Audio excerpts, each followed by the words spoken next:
কিছু বছর আগে মাত্র 25% উৎসব ভাতা পেয়েছি।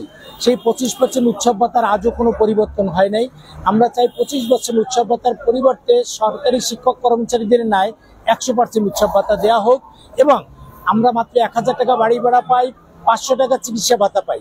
এই 1000 টাকা বাড়ি ভাড়া এবং 500 টাকা চিকিৎসা ভাতার পরিবর্তন চাই। কি পরিবর্তন চাই? এদেশের আমরা 97% শিক্ষা কার্যক্রম পরিচালনা করি এমপিভুক্ত শিক্ষক কর্মচারী বেসরকারি যারা, অথচ আমরা এই শিক্ষা ব্যবস্থায় সরকারি এবং বেসরকারি পাহাড় সম বৈষম্য, এই বৈষম্য অবসানের লক্ষ্যেই আমাদের পূর্ণাঙ্গ উৎসব ভাতা, বাড়ি ভাড়া এবং চিকিৎসা ভাতা এটা সরকারি শিক্ষক কর্মচারীরা যেভাবে পায় আমরা সেইভাবে দাবি করে আসছি দীর্ঘদিন যাবত। আমরা ইতিমধ্যে প্রধান উপদেষ্টা এবং শিক্ষা উপদেষ্টা বরাবর স্মারকলিপি দিয়েছি, সারা দেশে মানববন্ধন করেছি। ধারাবাহিকভাবে গত 10 মে এই জাতীয় প্রেস ক্লাবের এই জায়গাটিতে আমরা মহাসমাবেশের মধ্যে দিয়ে ঘোষণা দিচ্ছি, যদি 17 মের পূর্বে মাননীয় সরকার মহোদয় বাহাদুর যদি আমাদের এই দাবি মানে না হয় তাহলে আমরা 17 তারিখ থেকে লাগাতার অবস্থান কর্মসূচিতে আসব।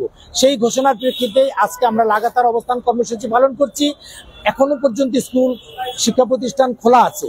যদি আমাদের 2-1 দিনের মধ্যেই সরকার একটি আলোচনার মধ্যে দিয়ে পূর্ণাঙ্গ উৎসব ভাতা, বাড়ি ভাড়া এবং চিকিৎসা ভাতা যেটা সরকারি শিক্ষক কর্মচারীরা পায় তদ্রূপ যদি প্রদান করা না হয় এবং শিক্ষা ব্যবস্থা জাতীয়করণের ঘোষণা না আসে তাহলে আমরা এই লাগাতার কর্মসূচিটা তালাবদ্ধভাবে শিক্ষা প্রতিষ্ঠান তালা লাগিয়ে 2023-এ যেভাবে শিক্ষক কর্মচারীরা এই রাজপথে অবস্থান করছিল আমরা সেই অবস্থান কর্মসূচিতে যাব।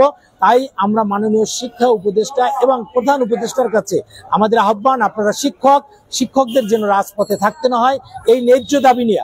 আপনারা ইতিমধ্যেই খেয়াল করেছেন গত এপ্রিল মাসের বেতন আজকে মে মাসের 17 তারিখ 5.5 লক্ষ শিক্ষক কর্মচারীকে এখনো এই এপ্রিল মাসের বেতন প্রদান করা হয় নাই।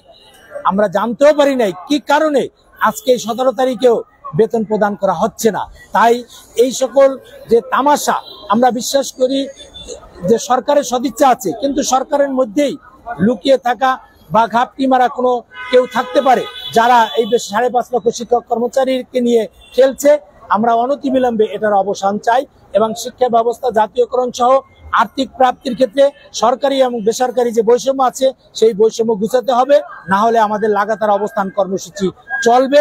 এবং আগামীতে এই অবস্থান কর্মসূচি থেকে আমরা দেখছেন আগামীকাল 11টায় আমরা যদি আজকের মধ্যে বেতন ছাড় করা না হয় এপ্রিল মাসের তাহলে শিক্ষা ভবন ঘেরাও করব। পরবর্তীতে শিক্ষা প্রতিষ্ঠান তালা লাগিয়ে প্রয়োজনে আমরা long march to Jamuna, long march to সচিবালয় পালন করব এবং আরো কঠোর কর্মসূচি পালন করব। তাই আমরা সেই কঠোর কর্মসূচি পালন করতে চাই না। আমরা শিক্ষকরা শ্রেণীকক্ষে ফিরে যেতে চাই। আমরা সরকারের যেহেতু মাননীয় শিক্ষা উপদেষ্টা এবং প্রধান উপদেষ্টা শিক্ষক, তাদের কাছে দাবি আপনারা আমাদের সাথে বসে আলোচনার মধ্য দিয়ে এই শিক্ষা ব্যবস্থা জাতীয়করণের যে ঘোষণা এবং পাশাপাশি আপনারা ইতিমধ্যে খেয়াল করেছেন অনেকগুলো সংস্কার কমিশন হয়েছে কিন্তু আজ পর্যন্ত শিক্ষা সংস্কারের কোনো কমিশন হয় নাই। আমরা চাই সেই শিক্ষা সংস্কার কমিশনটা অতি দ্রুত ঘোষণা দেওয়া হোক, কারণ এদেশের শিক্ষা ব্যবস্থা যতদিন পর্যন্ত উন্নতি না হবে ততদিন পর্যন্ত দেশের সাস্টেনেবল ডেভেলপমেন্ট আসবে না। এটি আমাদের মাননীয় প্রধান উপদেষ্টাও বলেছে। অতএব শিক্ষাক্ষেত্রে বিনিয়োগ বাড়াতে হবে। শিক্ষাক্ষেত্রে বিনিয়োগ বাড়ানোর মধ্য দিয়ে কেবলমাত্র এই বৈষম্য ঘুচানো সম্ভব এবং আমরা চাই জিডিপির 6% যেটা ইউনেস্কো এবং আইএলওর সুপারিশ, সেই আইএলওর সুপারিশ অনুযায়ী জিডিপির 6% তথা বাজেটের 20% শিক্ষা খাতে বরাদ্দ করা হোক এবং তার মধ্যে দিয়েই এই বৈষম্য ঘুচানো হবে এই বিশ্বাস করি। হ্যাঁ, 2023-এ যখন আমরা ছিলাম তখন তৎকালীন সরকার থেকে আমাদের প্রতিশ্রুতি দিয়েছিল।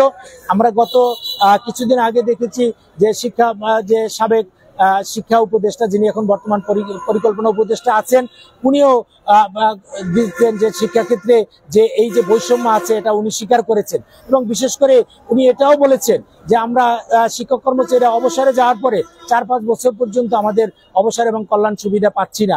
এই জায়গাটিতেও নাকি 7,000 কোটি বা 8,000 কোটি টাকা লোপাট হয়েছে। আমরা সেই লোপাটেরও আমরা বিচার চাই, যে একটা সুষ্ঠু তদন্তের মধ্যে দিয়ে সেই বিচার করা হোক যারা এর সাথে সংশ্লিষ্ট আছে। এবং প্রতিশ্রুতি বলতে আমরা সরকারের কাছ থেকে বারবারই শুনি যে বৈষম্য রয়েছে এবং বৈষম্য নিরসন করা হবে, কিন্তু সুনির্দিষ্টভাবে কোনো ঘোষণা এখনো আসে নাই। তাই আমরা চাই সুনির্দিষ্টভাবে ঘোষণা আসুক। শিক্ষাক্ষেত্রে কোনো সরকারি এবং বেসরকারি কোনো বৈষম্য থাকতে পারবে না। শিক্ষা ব্যবস্থা মারাত্মক প্রভাব পড়ছে। ধরেন আজকে 5.5 লক্ষ শিক্ষক কর্মচারী, কেউ আছে ইএফটির কারণে গত জানুয়ারি থেকে এই পর্যন্ত বেতন পাচ্ছে না। এখন একজন শিক্ষক কর্মচারী যদি সরকারি যারা আছেন তারা যদি 1 তারিখে বেতন পেতে পারেন, তাহলে শিক্ষক কর্মচারীরা যদি আজকে এপ্রিল মাসের বেতন 17 তারিখ পর্যন্ত না পান, তাহলে তারা না খেয়ে মানবতার জীবনযাপন করে কিভাবে তারা শিক্ষা দান করবে, কিভাবে তারা শিক্ষা প্রতিষ্ঠানে তাদের সুষ্ঠু কার্যক্রম পরিচালনা করবে।